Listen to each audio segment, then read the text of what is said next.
This video is going to be very slow. Why? Because I feel like talking slow for dramatic effect. So if you don't like slow videos, then you should probably watch a different video.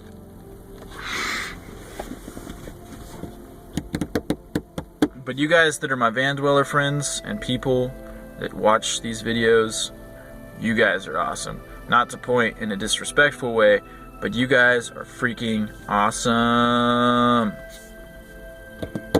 And I'm glad you're watching.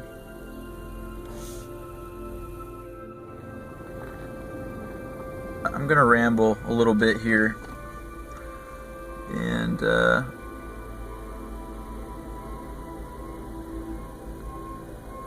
so last night I went to see a movie with my friend Carol, and while we were walking home, we passed by a crackhead, and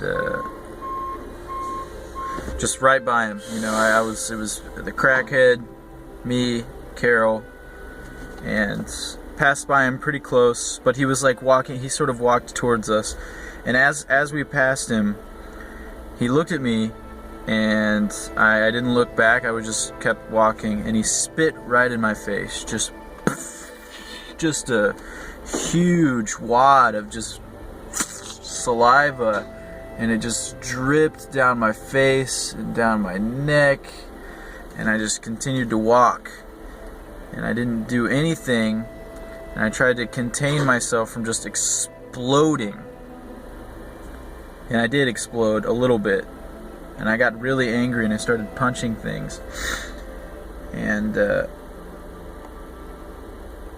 took me a really long time to calm down, and I was just wondering why. What in the world? Why did this guy spit on me?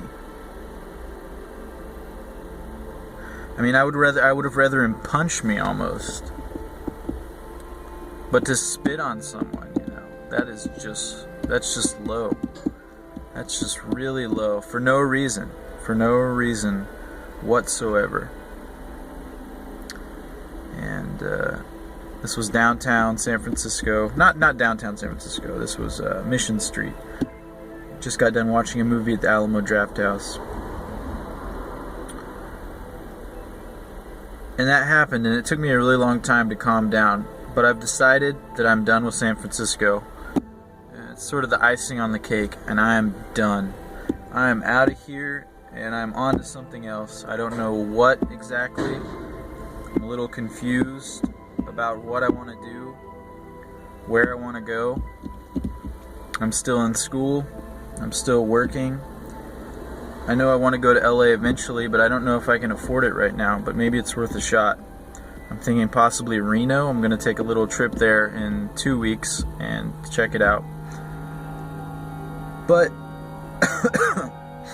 to move on to like a more van discussion topic away from these things, or a car living topic, I should say.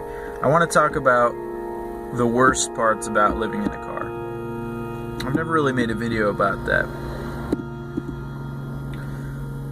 All in all, I think it's all right living in a car. You're not gonna have restrooms. Maybe you could pee in a bucket or something like that. You're not gonna have a shower. I mean, you could have a shower. You're not gonna have running water, most likely. You know, your space is gonna be limited. But these are all things that are fine. You know, these are all things that you can deal with if you can adapt to situations, you know, like that. If you don't rely on things.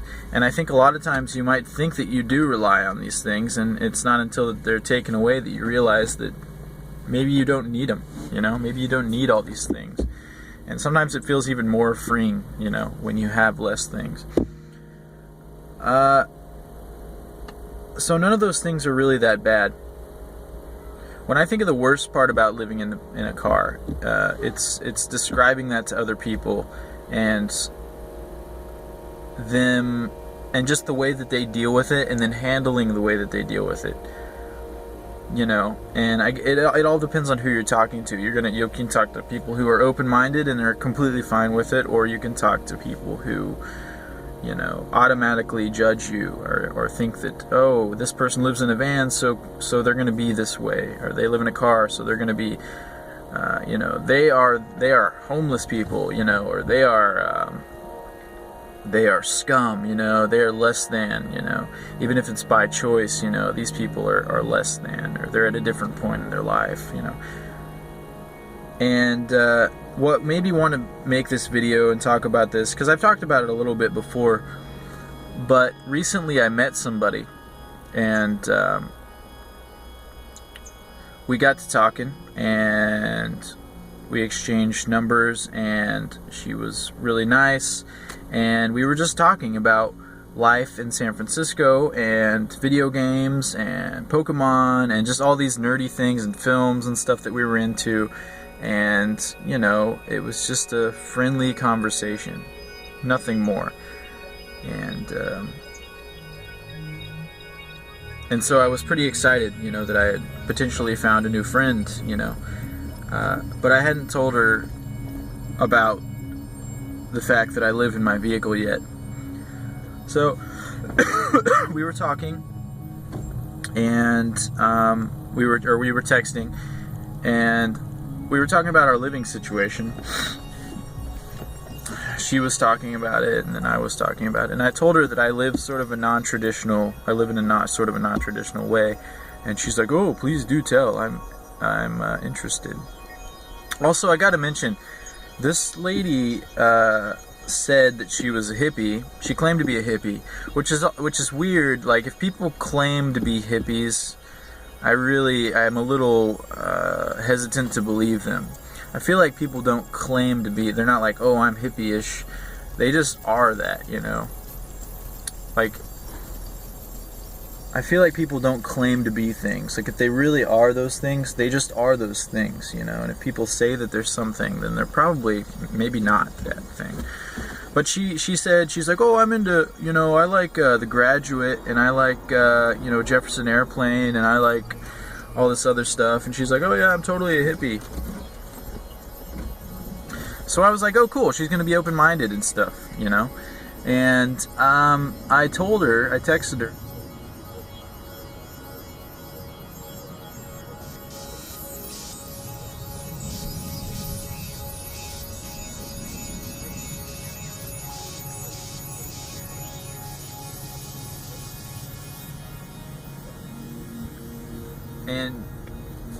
And she texted me back and said, I understand, you know, it's hard living right now in the city. And she's like, you know, it's hard to get an apartment, you know, for a decent price. And she said, I'm paying $2,000 a month, and I think that's a steal. And I sent her back a text saying, yeah, you know, it's difficult. And I said, wow, $2,000, that is just nuts. And she said it was I think a studio apartment in downtown. And but you know, it was fine. I was like, okay, well, I told her that I live in a car, and it's fine now. And I didn't get a text message from her in like days, you know. It was like 2 days. 2 days passed. No text messages at all. And so I text her back, and I'm like, hey, is everything okay, you know? I haven't heard from you in a while. And she goes, you seem really nice, but we're at really different points in our lives right now. And I don't think our friendship's going to work out. And it's like, whatever, you know, whatever. You don't even know who I am. You know, you got to give people a chance. I don't get it. And so sometimes it's hard, you know. Sometimes it's hard. People just don't understand, you know, and that's okay. And they don't have to. But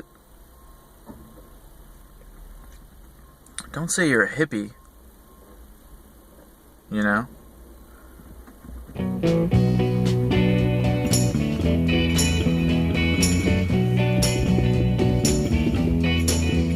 There's a high-flying bird way up in the sky now. Yes, and I wonder if she looks down